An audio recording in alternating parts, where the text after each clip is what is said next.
ভর্তা তৈরি করার পরে এইভাবে শিলপাটায় ভাত মেখে খায়নি এমন মানুষ খুব কমই পাওয়া যাবে। এভাবে ভাত মাখানোর পরে আমার মেয়ে খুবই পছন্দ করে, তাই আমি সবসময় ভর্তা বানানোর পরে এভাবে গরম ভাত মাখিয়ে ওকে দিই। সবাইকে আসসালামু আলাইকুম, কেমন আছেন সবাই? আশা করছি যে যেখান থেকে বসে আজকের ভিডিওটি দেখছেন সবাই অনেক ভালো আছেন। আলহামদুলিল্লাহ আমিও অনেক ভালো আছি। অনেক মজাদার একটা ভর্তা রেসিপি আজকে আপনাদের সাথে শেয়ার করব। আশা করছি আপনাদের ভালো লাগবে। আজকের ভর্তাটা তৈরি করব আমি কাঁঠালের বিচি দিয়ে।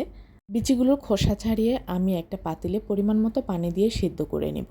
যখনই পানিটা সম্পূর্ণভাবে শুকিয়ে যাবে আমি তখনই বিচিগুলো তুলে এক সাইডে রেখে দিয়ে একটা প্যান বসিয়ে দিয়েছি। তাতে পরিমাণ মতো সরিষার তেল দিয়েছি। আপনারা চাইলে সয়াবিন তেলও এটা করতে পারেন। এখন আমি 2টা বড় রসুনের খোসা ছাড়িয়ে কোষগুলো দিয়ে দিয়েছি। এখন এগুলোর সাথে আমি দিয়ে দিচ্ছি একটা মাঝারি সাইজের পেঁয়াজ। ভালোভাবে নেড়েচেড়ে হালকা বাদামি কালার হওয়া পর্যন্ত আমি এটাকে ভেজে নিচ্ছি। পরিমাণ মতো কাঁচামরিচ দিয়ে দিচ্ছি। আপনারা চাইলে এখানে শুকনো মরিচও ব্যবহার করতে পারেন। আবারও ভালোভাবে নেড়েচেড়ে 2 থেকে 3 মিনিট আমি এটাকে ভেজে নিব। এই পর্যায়ে চুলার জাল লো মিডিয়াম হিটে রেখে আমি ভেজে নিব। এখন আমি মাঝারি সাইজের কিছু চেপা শুটকি দিয়ে দিয়েছি। আপনারা চাইলে যে কোনো ধরনের শুটকি এখানে ব্যবহার করতে পারেন। এখন আমি শুটকিগুলোকে উল্টে পাল্টে ভালোভাবে ভেজে নিব।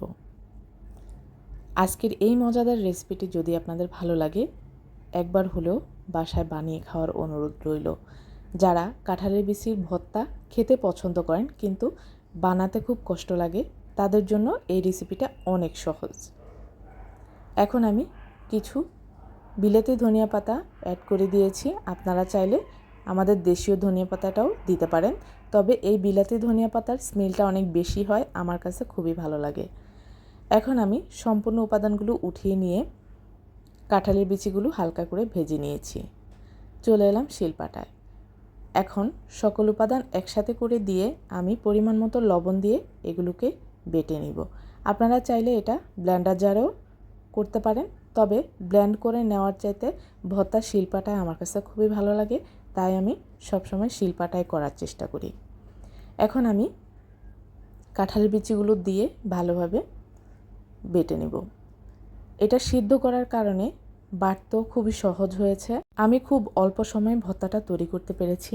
আমার সকল উপাদান বাটা হয়ে গিয়েছে। এখন আমি এগুলোকে ভালোভাবে মিশিয়ে আরও একটা বাটা দিয়ে নিব। তবে ব্লেন্ডার জারে করলে আর এইভাবে বাটতে হয় না, একসাথেই সব কিছু মিহি হয়ে যায়। সো ভিউয়ার্স, আজকের এই রেসিপিটি যদি আপনাদের ভালো লাগে, যারা ফেসবুক পেজ থেকে দেখছেন প্লিজ আমার পেজটিতে লাইক ও ফলো দিয়ে কমেন্টস করে জানিয়ে দিবেন কেমন হয়েছে।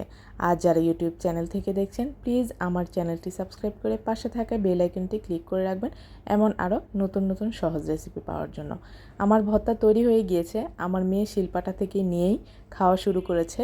এখন আমি এগুলোকে এরকম করে ছোট ছোট করে বলের মতো করে নেব, যাতে করে যে খাবে সেই একটা করে নিয়ে খেতে পারে। ভর্তা তৈরি করা হয়ে গিয়েছে। এখন কিছু গরম ভাত আমি শিলপাটায় দিয়ে ভালোভাবে মেখে নিব, কারণ এই ভাতটা খেতে খুবই ভালো লাগে। ছোটোবেলায় দেখতাম মা চাচিরা এভাবেই ভর্তা তৈরি করার পরে গরম ভাত দিয়ে ভর্তাটা মেখে আমাদেরকে দিত, খুব মজা করে খেতাম। সো আমার ভর্তা রেডি হয়ে গিয়েছে।